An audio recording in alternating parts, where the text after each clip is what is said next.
दोस्तों, एक बार फिर से आपका स्वागत है हमारे YouTube चैनल पर। दोस्तों, आज हमारा सफर बढ़ चला है नेपाल की ओर। नेपाल जो कि भारत का पड़ोसी देश है।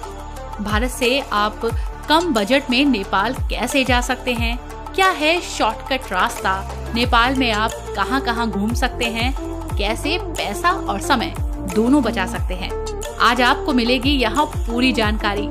इसलिए बने रहिए हमारे साथ। सबसे पहले हमारे चैनल को सब्सक्राइब कर लीजिए और इस वीडियो को अंत तक देखिएगा।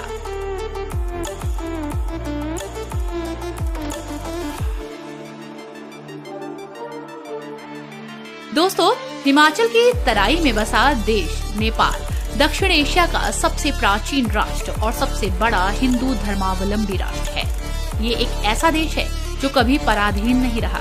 ये देश अपनी सभ्यता और संस्कृति के साथ ही ऊंचे पर्वत शिखर, प्राकृतिक सौंदर्य, पशु पक्षियों, पर्यटन स्थलों के लिए भी प्रसिद्ध है। नेपाल की यात्रा हमें विदेश यात्रा का एहसास कराती है। भारत से नेपाल यात्रा करने का सबसे बड़ा फायदा है कि आपको वीजा की जरूरत नहीं है। दोस्तों, नेपाल में भारतीय रुपया चलता है। जहां तक हो सके 100 रुपए के नोट जरूर रख लें। अगर आपके पास SBI का ATM कार्ड है तो आप नेपाल के SBI बैंक से पैसे भी निकाल सकते हैं।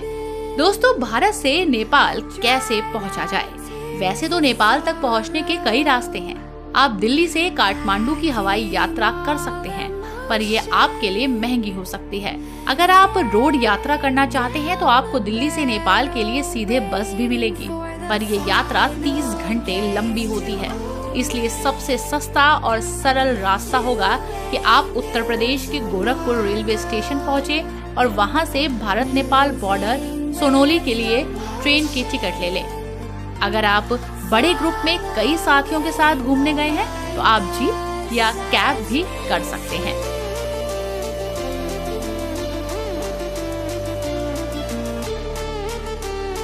सोनोली पहुंचने के बाद आपके पास 2 रास्ते होंगे। पहले सोनोली से काठमांडू तक का, जो वहां से 285 किलोमीटर की दूरी पर है, और दूसरा रास्ता सोनोली से पोखरा का, जो वहां से 148 किलोमीटर पर है। पर पर्सनली आई एडवाइज यू कि आप पोखरा की ओर जाएं। पोखरा और काठमांडू कुल मिलाकर एक जैसे ही हैं, बस पोखरा में यात्रियों की भीड़ कम होती है तो आपको बेहतर अनुभव मिलेगा। साथ ही पोखरा काठमांडू से हर मायने में किफायती है। पोखरा शहर अपनी झीलों की वजह से बहुत प्रसिद्ध है, इसलिए आप यहाँ पहुँचकर झील के किनारे होटल में कमरा ले लें। आपको 1000 रुपए से 3000 रुपए तक के कमरे आसानी से मिल जाएंगे। ये है फेवा झील, यहाँ की सबसे मशहूर और लंबी झील। झील में घूमने के लिए आपको वहाँ 400 रुपए में नाव मिल जाएगी, जो इस खूबसूरत झील की सुंदरता और ठहराव दोनों का अनुभव कराएगी। सारमकोट और शांति स्तूपा पोखरा के पास बहुत ही मशहूर स्थान है। अगर आपके पास वक्त हो तो 1-2 दिन वहीं रुके, बाकी जगह भी घूम सकते हैं। नेपाल के पोखरा में एक आकर्षक जगह है जिसका नाम है देवी फॉल। देवी फॉल में झरने की धारा अचानक गायब होकर भूमिगत हो जाती है। इस झरने को देखने का सबसे सही समय मॉनसून का होता है। पर्यटक बड़ी संख्या में हर साल देवी फॉल देखने के लिए आते हैं। पोखरा की खासियत है वहाँ की ट्रैकिंग। अन्नपूर्णा की पहाड़ियों में ट्रैकिंग करने के लिए आपको कई विकल्प मिलेंगे। आप समय और बजट के अनुसार उसे चूज कर सकते हैं। अब बारी आती है नेपाल की राजधानी काठमांडू चलने की।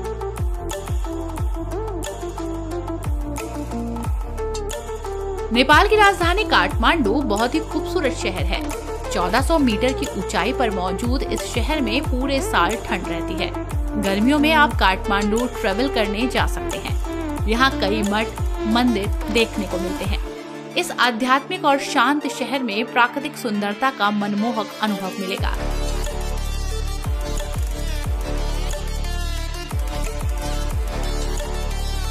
पशुपतिनाथ मंदिर नेपाल के सबसे पवित्र हिंदू मंदिरों में से एक है। पशुपतिनाथ मंदिर, जो काठमांडू से 3 किलोमीटर दूर पूर्व में स्थित है, ये पवित्र बागमती नदी के किनारे पर बसा हुआ है, जो भगवान शिव को समर्पित है। साल 1979 में पशुपतिनाथ मंदिर को यूनेस्को की विश्व धरोहर स्थल में शामिल किया गया था। साल 2015 में एक भयंकर भूकंप की चपेट में आकर मंदिर की इमारत कुछ ध्वस्त हो गई थी, लेकिन इस मंदिर का गर्भगृह अब भी सुरक्षित है। पर्यटकों के बीच ये जगह काफी प्रचलित है।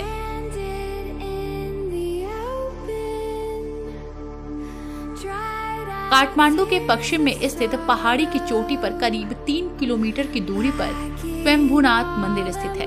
ये काठमांडू का सबसे प्रसिद्ध और महत्वपूर्ण मंदिर है। यहाँ स्वयंभू स्तूप बना है। यहाँ आप देखकर हैरान रह जाएंगे कि ये मंदिर ढेरों बंदरों से घिरा है। इस कारण इसे मंकी टेम्पल भी कहते हैं। नेपाल जाएं तो इस मंदिर के दर्शन करने जरूर जाएं। यह है लुम्बिनी, गौतम बुद्ध का जन्म स्थान। लुम्बिनी यूनेस्को विश्व धरोहर में शामिल है, जो हिमालय के पर्वतों से घिरा है। इसके स्तूप और मठ वाकई काफी आकर्षक है। सम्राट अशोक के स्मारक स्तंभ के रूप में भी जाने जाने वाली ये जगह आपको काफी रोमांचित कर सकती है। ये जगह शास्त्रों, धर्म और अध्यात्म के लिए भी काफी मशहूर है। यहाँ का माया देवी मंदिर जग जाहिर है। ये है चितवन नेशनल पार्क। वन्य जीव प्रेमी अपनी लिस्ट में इस पार्क को जरूर शामिल करें। नेशनल पार्क एशिया के सबसे बेहतरीन वन्य जीव संरक्षण के लिए गिना जाता है। इस नेशनल पार्क में एक सींग वाला गेंडा, बंगाल टाइगर समेत कई लुप्तप्राय प्रजातियां मिलती हैं। आप यहाँ जंगल सफारी का भी आनंद उठा सकते हैं। दोस्तों, यहाँ आकर आप खाने पीने की चिंता मत करिएगा, क्योंकि यहाँ आपको इजीली इंडियन फूड मिल जाएगा। और हाँ, अपनी बोली बोलने वाले लोग भी आपको दिख जाएंगे। So don't worry, be happy. Nepal की इस यात्रा में सिर्फ इतना ही। आपको ये यात्रा कैसी लगी? आप नेपाल कब जाने वाले हैं? आपको नेपाल का कौन कौन सा ऐसा पर्यटक स्थल है जो काफी पसंद आया हो? हमें जरूर बताइएगा। अगर आपको वीडियो पसंद आई हो तो इसे लाइक करिएगा, शेयर करिएगा, साथ ही चैनल को सब्सक्राइब जरूर कर लीजिएगा। अगली यात्रा में हम दोबारा आपसे मिलेंगे। तब तक के लिए goodbye, bye bye, take care, ध्यान रखिएगा।